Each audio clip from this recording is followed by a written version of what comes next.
E-cigarettes and vapes, the healthier alternative to smoking cigarettes, which has seen a dramatic rise in production and consumption in the UK over the last decade.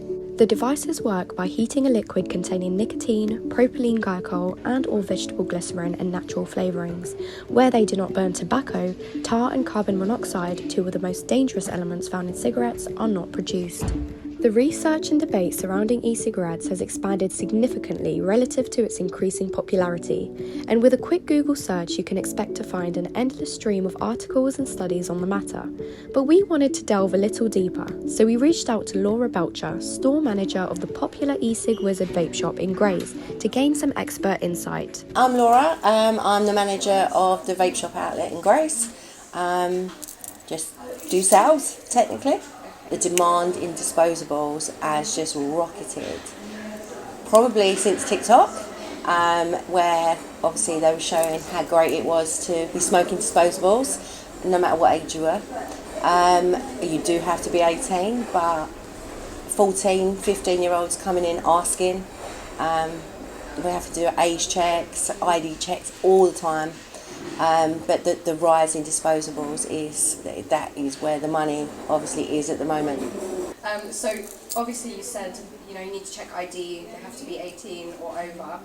So do you think that kind of children, kids are going to other places to get their vapes? 100%. And kind of what's the risk with that? So 100%. Obviously, places like us, we will ID you. We want physical evidence, not on your phone or anything like that. Not verbal, not mum, not dad. It's got to be physical evidence. If they can't get it here, then they'll just go to the local off licence, they'll go to the corner shop, other vape shops which don't ID, that are just there, they want the money, they're not worried about safety. But yeah, it's a big risk, I think, for kids that are buying, especially disposables. They're very high in nicotine. They've never smoked before, and now they're going to get hooked on nicotine. Not good. What's the risk, as in, you mentioned fake ones?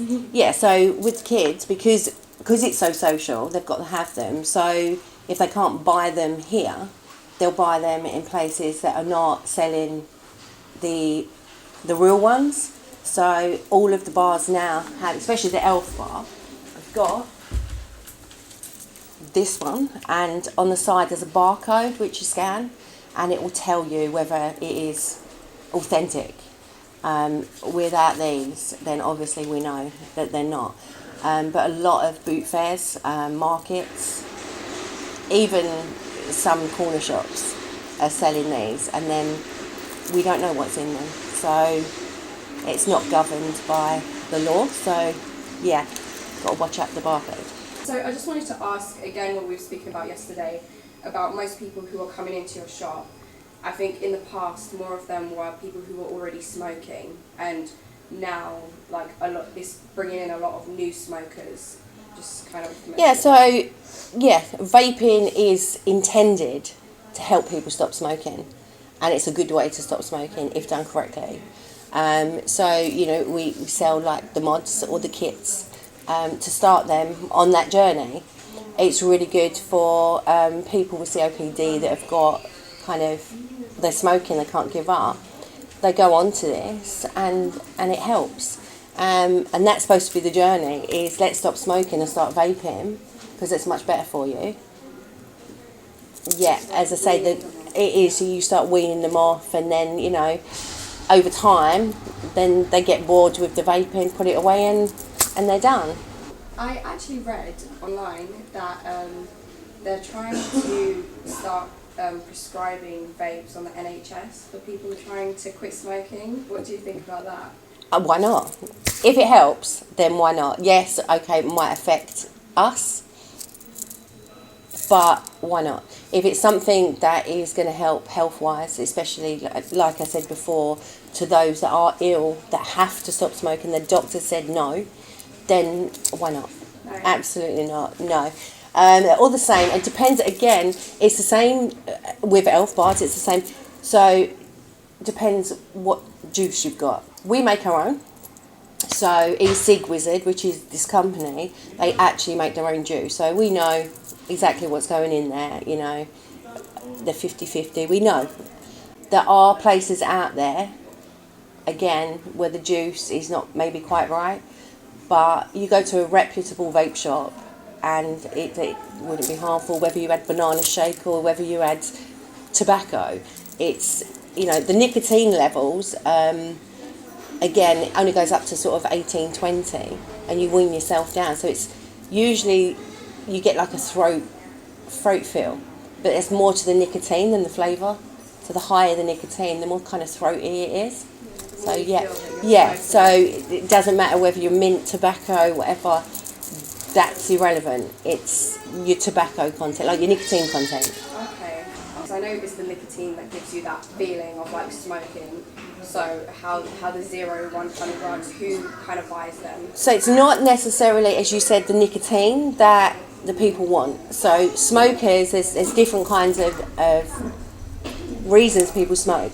People smoke when they're stressed, and it's more of a inhale, exhale, not so much the nicotine.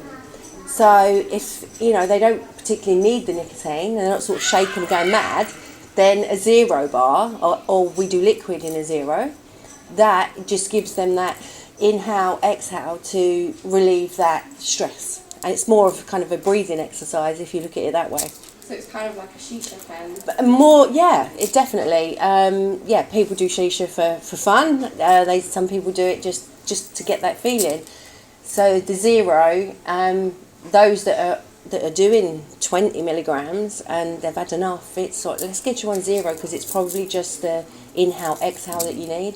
It's like I know that most of the time it's not actually an actual nicotine addiction, it's a more of a mental addiction. It is, and, yes. You know, if you think of the action that you do, if you're a regular smoker, it's just that muscle memory. And I always say, you know, every customer that comes in, how many did you smoke? What did you smoke for? When did you smoke more? So you ask a lot of questions before you actually even get to what vapes they need.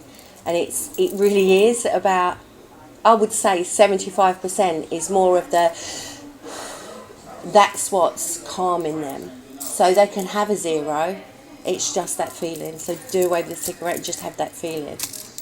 E-cigarettes and vapes have long been used in helping smokers to quit smoking.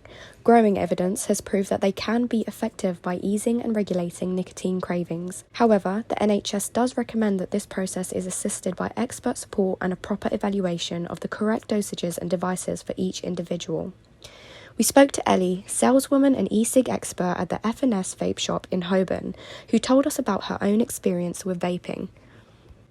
So I used to smoke for like 3-4 years, and then since I started working here, I bought a vape, and then I stopped smoking, and then recently, about maybe 2 years ago, I stopped vaping as well, so it helped me a lot. So how did you manage to just stop completely? I was surprised myself, but once I bought the e-cigarette, I just stopped, and I didn't touch a cigarette since then, so I'm proud of myself. Okay. But yeah. Particularly since the popular vaping trend on social media platform TikTok, we've seen an increasing amount of underage teens using vapes that sometimes even exceed the legal maximum limit of nicotine levels. That's the problem, because many shops, they sell it. Like the disposables, the legal size is 600 puffs, but they sell like 3,000 and 1,000 puffs, which is illegal, and they sell it to kids as well. So basically everyone have access to it now. So do you know why it's the legal maximum is 600? Because they changed the laws recently. The same with when you have a tank, you have like a glass pot. Before you could get like 5 ml or even bigger, but now 2 ml is the max. So in the shops you can only get 2 ml. I mean, you can find bigger ones online, but in the shops only 2 ml. So the same with the puffs. Despite many like Laura and Ellie who see vaping as a progressive tool if used correctly, many healthcare professionals still strongly discourage the use of e-cigarettes. Whether it's the persistence of adverse health effects or the danger it poses on the youth, some feel that rather than serving as a tool to wean existing smokers off of cigarettes, it may instead serve as a gateway to smoking for those who see vaping as a harmless alternative. Full-time nurse Ailam Keane weighs in on the subject. E-cigarette or vaping is not good for you. It still has a nicotine and other chemicals that harm your lungs. There is an association between lung cancer and nicotine. So it's still e-cigarettes still classified as smoking.